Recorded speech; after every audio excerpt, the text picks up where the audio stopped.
নমস্কার বন্ধুরা, আজ আমরা আলোচনা করব পঞ্চম শ্রেণী ডাফেন দত্তর আমাদের পরিবেশ থেকে 7 নম্বর স্কুলের প্রশ্ন উত্তর নিয়ে।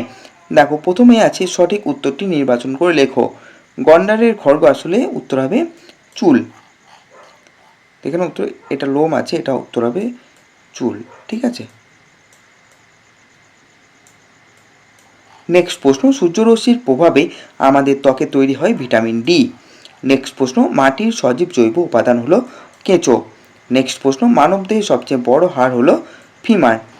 এরপরে প্রশ্ন, অস্থি মজবুত করার জন্য প্রয়োজন ক্যালসিয়াম।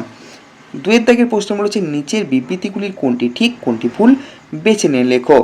কানের লতির, এটা পেশি হবে, ঠিক আছে, কানের লতির পেশি কোনো কাজ করতে পারে না, এটা ঠিক হবে।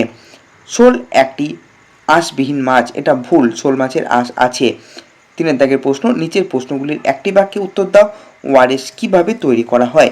দেখো, উত্তর হবে 1 গ্লাস ফুটিয়ে ঠান্ডা করা জল, 1 চামচ চিনি ও 1 চিমটি লবণ মিশিয়ে ওআরএস তৈরি করা হয়। তিনের দাগের 2 এর প্রশ্ন, ডট চিকিৎসা করাতে হয় কোন রোগে? উত্তর হবে যক্ষা রোগে ডট চিকিৎসা করাতে হয়।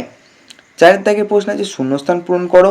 4 দাগে 1 প্রশ্ন, আমাদের শরীরের বর্ম হলো চামড়া বা ত্বক। 4 দাগে 2 এর প্রশ্ন, দুটি হাড়ের জোড়কে অস্থিসন্ধি বলে। 4 দাগে 3 প্রশ্ন, একটি শিকারী পাখির নাম হলো ঈগল বা বাজ পাখি। 4 দাগে 4 প্রশ্ন, জল শোধন ও মাছের ঘা সারানোর জন্য জলে দেওয়া হয় পটাশিয়াম পারম্যাঙ্গানেট।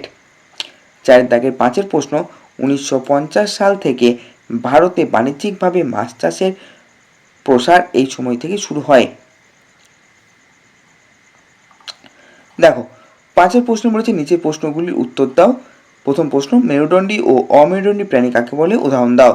উত্তর হবে যেসব প্রাণীর শিরদাঁড়া বা মেরুদণ্ড আছে তাদের মেরুদণ্ডী প্রাণী বলে, যেমন মানুষ, মাছ। অন্যদিকে যেসব প্রাণীর মেরুদণ্ড নেই তাদের অমেরুদণ্ডী প্রাণী বলে, যেমন কেঁচো, মশা। 5 থেকে 2 প্রশ্ন, জীববৈচিত্র্য কি? উত্তর হবে কোনো একটি নির্দিষ্ট ভৌগোলিক অঞ্চলে বসবাসকারী বিভিন্ন প্রকার উদ্ভিদ, প্রাণী ও অণুজীবের সমাহার এবং তাদের মধ্যকার বিভিন্নতাকে জীববৈচিত্র্য বলা হয়। 5 থেকে 3 প্রশ্ন, বোড়া কি? উত্তর হবে বোড়া একটি অত্যন্ত শক্তিশালী ঠান্ডা বাতাস যা উত্তর পূর্ব দিক থেকে আড্রিয়াটিক সাগর জুড়ে আসে, যা ইতালি, স্লোভেনিয়া এবং ক্রোয়েশিয়াকে প্রভাবিত করে। নেক্সট প্রশ্ন, মাটি কয় প্রকার ও কি কি?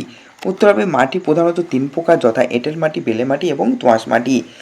5 থেকে 5 প্রশ্ন, মানুষ কোন পশুকে প্রথম পোষ মানিয়েছিল? গৌড় জঙ্গলে দেখতে পাওয়া যায়। গৌড় কোন জঙ্গলে দেখতে পাওয়া যায়? উত্তর হবে মানুষ প্রথম কুকুরকে পোষ মানিয়েছিল। গৌড় সাধারণত উত্তরবঙ্গের গরুমারা বা জলদাপাড়া জঙ্গলে দেখতে পাওয়া যায়।